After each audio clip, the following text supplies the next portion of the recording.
কাল ছিল সানডে, আর সানডে বিকেল হলেই না ঘরে একটু মন বসে না, মনে হয় কখন একটু বাইরে বেরোবো ঘুরতে। আসলে সারা সপ্তাহ সবাই কম বেশি ব্যস্ত থাকে, আর এই দিনটায় মোটামুটি সবাই ফাঁকা। তাই জন্যই এই দিনটায় আমরা ঘুরতে বেরোই। আর দেখো, রাস্তার এপাশেও কিন্তু নার্সারি, রাস্তার ওপাশেও কিন্তু অনেক নার্সারি রয়েছে। তোমরা যারা গাছ পছন্দ করো তারা কিন্তু এখান থেকে গাছ কিনে বাড়িতে লাগাতেই পারো। আর এটা হলো জিরাট থেকে খামার গাছের দিকে যাওয়ার রাস্তায় কিন্তু পড়ে। যাই হোক, এদিকে দেখো তমা আর তন্নি আসছে। আমি, তমা, তন্নি, তনয়, রক্তিম, বর্ণালী আজকে সবাই মিলে বেরিয়ে পড়েছিলাম। আর আকাশটাকে দেখো কি দারুণ দেখতে লাগছে। যাই হোক, এই সুন্দর প্রকৃতিটাকে এনজয় করতে করতে আমরা কিন্তু আমাদের গন্তব্যে পৌঁছে গেলাম। লাইন পড়ে গেছে চায়ের দোকানে, ভিড় হয়েছে আজকে সানডে না। এখানেই রেখে দে গাড়ি, নাকি এই সাইডটা? জায়গা আছে, জায়গা আছে, সামনে বলতে জায়গা আছে। এর আগেও না এখানে এসেছিলাম, কিন্তু কি বলো তো, এত ভিড় হয় না, বসার জায়গায় পাই না। আজকে দেখা যাক পাই কিনা। তবে গাড়ির কিন্তু ভালো ভিড় জমে গেছে। এখানে তো নয় গাড়ি পার্ক করে নিয়েছে, আর ওইদিকে রক্তিম, বর্ণালী আর তমাও গাড়িটা পার্ক করে নিচ্ছে।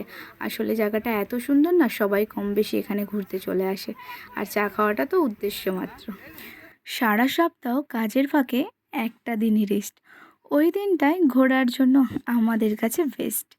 ওই দিনটায় বসে ভাবি আমরা কী যে করি। আসলে তো আমরা সবাই টানা কাটা পড়ি।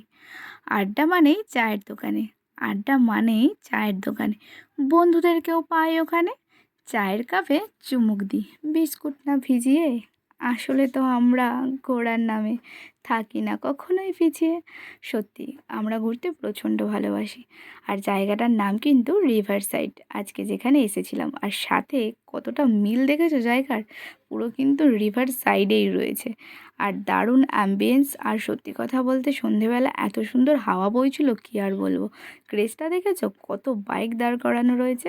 আর একবার ওপর থেকে ভিউটা তোমাদেরকে জাস্ট দেখিয়ে দিচ্ছি। জায়গাটা কিন্তু অনেক সুন্দর। আর জায়গাটা খামারগাছির দিকে। এখানে কিন্তু ঘাট পেরিয়ে শিমুরালিও যাওয়া যায় যতদূর জানি। যাই হোক, কথা বলতে বলতে আমাদের চাও চলে এলো। আর যেহেতু আজকে সানডে, কালকে সোমবার, মানে আজকে ভিডিও পোস্ট করছি আজকে সোমবার, তো বাবার বার বলে সবাই নিরামিষ খাবে বলে চায়ের সাথে আমাদের আলাদা করে কিছু স্ন্যাক্স নেওয়া হয়নি। যাই হোক, চাটা খেয়ে সোজা চলে এলাম তোমাদের বাড়ি হুজ্জুতি করতে। ওদের বাড়িতে হয়েছিল নারায়ণ পুজো, সে কারণে দেখো প্রসাদ দিচ্ছে, সিন্নি প্রসাদ। আর সাথে দেখো ভরে ভরে ফল কেটেছে যাকে বলে। এবার দেখে মনে হচ্ছে যে না, ডায়েট করছি। সত্যি কথা বলতে আমার এই ফলের থেকে ওই সিন্নি প্রসাদের দিকে লোভ অনেক বেশি। তো ওটা আমার সত্যিই খুব ভালো লাগে বলে ওই বাটিটাই তুলে নিয়েছি। তো চটজলদি খাওয়া হয়ে যাচ্ছে। আর দেখো কত ফল কেটেছে। আর এদিকে তন্নি আমার নেলটা করে দিচ্ছে। নেলে আগেই করেছিলাম, একটু উঠে গেছিলো বলে ও ঠিকঠাক করে আবার নতুন কালার লাগিয়ে দিয়েছে। কেমন লাগছে বলো? আর আমার ভিডিওটা কেমন লাগলো কমেন্ট করে জানিও।